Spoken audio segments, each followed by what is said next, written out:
You know what has politicians shaking in their $3,000 suits? Black Americans finally saying, we're not the same, and watching that panic spread through every political strategy meeting from here to Capitol Hill. Let me tell you something that's been keeping Democratic strategists up at night. Black American delineation. And honey, they should be nervous because we've finally figured out the game they've been running on us for decades. See, for the longest time, they could lump us all together. Black immigrants, continental Africans, Caribbean folks, and foundational Black Americans, all in one convenient little box labeled Black Vote. They'd trot out anyone with melanin, slap a dashiki on them, play some Stevie Wonder, and think we'd all fall in line. But something shifted. We woke up, and that awakening is causing tremors through the entire political establishment.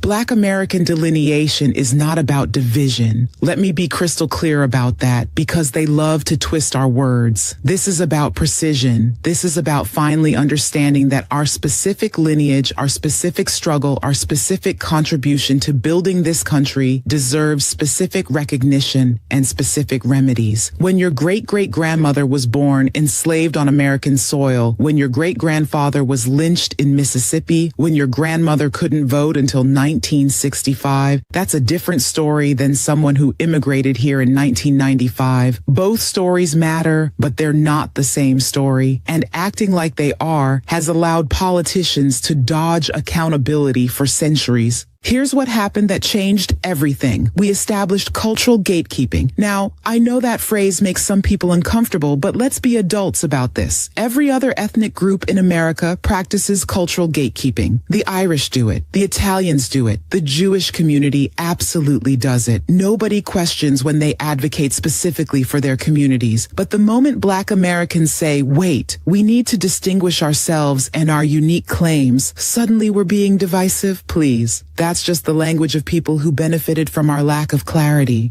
Cultural gatekeeping means we're no longer allowing our struggles to be co-opted. We're no longer allowing our movements to be redirected. We're no longer allowing politicians to parade someone's cousin from Lagos or Kingston and pretend they represent our interests. Because here's the truth those politicians don't want you to understand. Black immigrants and Black Americans often have fundamentally different political priorities. And there's nothing wrong with that. A Nigerian immigrant's top priority might be immigration reform. A Jamaican immigrant might be focused on trade policy with the Caribbean. Those are valid concerns. But foundational Black Americans, we're talking about reparations. We're talking about closing the wealth gap that was created specifically through our enslavement and subsequent oppression. We're talking about addressing the school-to-prison pipeline that targets our children. These are specific issues requiring specific solutions for a specific people. The Democrats got comfortable using Black immigrants as a buffer against our demands.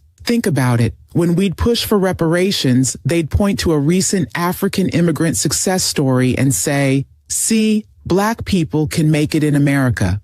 When we talk about systemic racism, they'd highlight Caribbean immigrants in professional positions and act like that invalidated our claims. They weaponized other Black people's stories against us. That's what delineation stopped cold. Now they can't run that game anymore. We've drawn clear lines. We've said, show us our data separately. We've demanded, who exactly are you helping with this policy?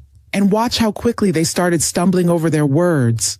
Because when you have to actually address foundational Black Americans, specifically, you can't hide behind aggregate statistics anymore. You can't say we helped the Black community when you really just facilitated more immigration that doesn't address our generational poverty. But here's where we need to talk about the danger of stopping at delineation. Because delineation without action is just semantics. It's just us having a new vocabulary while our conditions remain the same. And I'm going to be straight with you. Some folks are comfortable right there. They love the cultural conversation. They love the identity politics. They love the social media debates about who's really Black American. But if that's where we stop, we've wasted a powerful tool. The next phase is non-negotiable. We must vote for true Black American representation, not just any Black face, not just someone who looks like us. I'm talking about people who are accountable to our specific agenda, people who understand that our vote is not free, people who come to the table talking about tangibles, not just vibes and symbolism.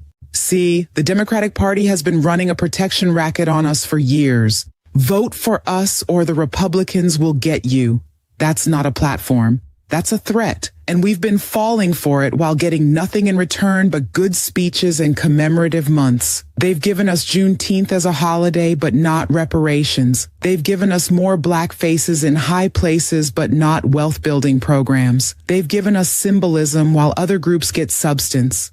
True Black American representation means electing people who understand the assignment. The assignment is tangibles, policies with our names on them, not urban communities, not disadvantaged populations, not people of color, U.S., specifically us. Policies that address the wealth gap created by 250 years of slavery and 100 years of Jim Crow. Policies that redirect resources into our neighborhoods that have been redlined and divested from. Policies that address the maternal mortality rate that's killing Black American women at rates 3 times higher than white women. This is where we separate the real from the fake. Anyone can talk about Black Lives Matter. Anyone can take a knee. Anyone can post a black square. But who's talking about the First Step Act needing a second step? Who's talking about baby bonds? Who's talking about federal job guarantees in Black American communities? Who's talking about equalizing school funding? Who's addressing the fact that Black American median wealth is projected to hit 0 by 2050 if current trends continue?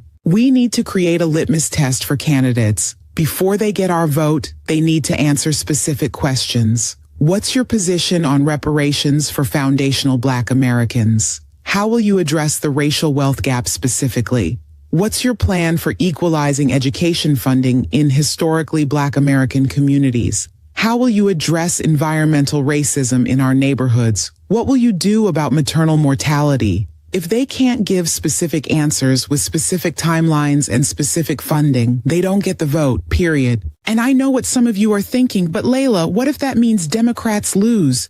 Good. Let them lose, because here's what they're not telling you. Our unconditional loyalty to them is exactly why they can ignore us. They've run the numbers. They know we'll vote blue no matter who. So why would they give us anything? We're already locked in. Meanwhile, other groups who swing their votes, who make demands, who withhold support, when they don't get what they want, those groups get policies with their names on them. The Latino vote gets immigration reform debates. The suburban white women vote gets attention on education and healthcare. The working class white vote gets economic populism. What does the guaranteed Black vote get? A patronizing speech during Black History Month and a photo op at a Black church. We've been politically abused because we've accepted crumbs while calling it a meal. Delineation gave us the clarity. Now we need the courage to act on that clarity. We need to build political power that's accountable only to us. That means supporting Black American candidates who are specific about their commitment to our community. That means creating political action committees that track voting records on issues that matter to us. That means primary challenges against Democrats who take us for granted. That means being willing to sit out elections where nobody's offering us anything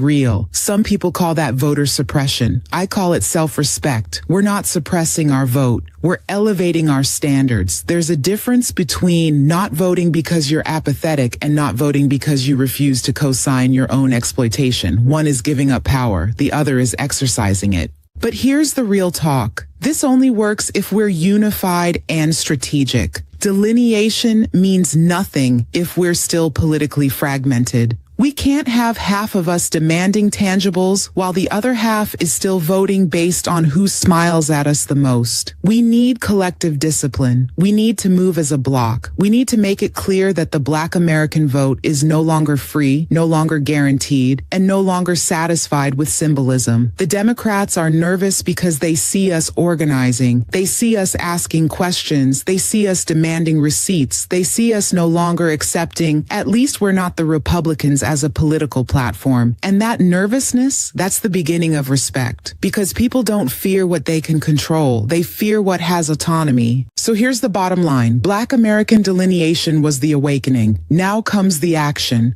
Vote for representatives who specify what they'll do for foundational Black Americans. Demand tangibles or withhold your vote. Build political power that makes parties compete for us, not take us for granted, because delineation without political leverage is just a conversation. And we've been talking long enough. It's time to make them deliver or make them pay the political price. That's not divisive. That's power. And it's long overdue.